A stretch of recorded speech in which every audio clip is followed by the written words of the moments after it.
Mutual fund ಅಲ್ಲಿ long ಟರ್ಮ್ಗೆ invest ಮಾಡಿ ಕೋಟಿ ಮಾಡಬಹುದು ಅಂತ 1000 ವಿಡಿಯೋಸ್ ಆಲ್ರೆಡಿ ನೋಡಿರ್ತೀರಾ.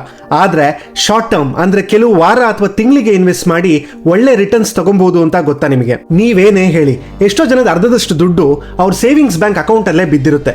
ಅದಕ್ಕೆ 2-3% ಇಂಟ್ರೆಸ್ಟ್ ಸಿಗುತ್ತೆ. ಹೌದು ತಾನೆ? ನೀವು ಕೆಲವು ವಾರ ಅಥವಾ ತಿಂಗಳಿಗೆ ಇನ್ವೆಸ್ಟ್ ಮಾಡಬೇಕು ಅನ್ಕೊಂಡಿದ್ರೆ ಆ ದುಡ್ಡನ್ನ ನಿಮ್ಮ ಸೇವಿಂಗ್ಸ್ ಬ್ಯಾಂಕ್ ಅಕೌಂಟ್ ಅಲ್ಲೇ ಇಡೋ ಬದಲು ಈ ಮ್ಯೂಚುವಲ್ ಫಂಡ್ ಅಲ್ಲಿ ಇನ್ವೆಸ್ಟ್ ಮಾಡಬಹುದು. ಈ ಮ್ಯೂಚುವಲ್ ಫಂಡ್ ಕ್ಯಾಟಗರಿ ಹೆಸರು ಲಿಕ್ವಿಡ್ ಮ್ಯೂಚುವಲ್ ಫಂಡ್ಸ್. ಇದರಲ್ಲಿ ತುಂಬಾನೇ ಕಮ್ಮಿ ರಿಸ್ಕ್ ಇರುತ್ತೆ. ಯಾಕಂದ್ರೆ ಈ ಮ್ಯೂಚುವಲ್ ಫಂಡ್ಗಳು 91 ಡೇಸ್ಗಿಂತ ಕಮ್ಮಿ ಮೆಚುರಿಟಿ ಇರೋ ಫಿಕ್ಸ್ಡ್ ಇನ್ಕಮ್ ಡೆಟ್ ಅಲ್ಲಿ ಇನ್ವೆಸ್ಟ್ ಮಾಡುತ್ತೆ. ವಿಡ್ರಾ ಮಾಡಿದ ಒಂದೇ ದಿನಕ್ಕೆ ದುಡ್ಡು ನಿಮ್ಮ ಅಕೌಂಟ್ ಅಲ್ಲಿ ಇರುತ್ತೆ.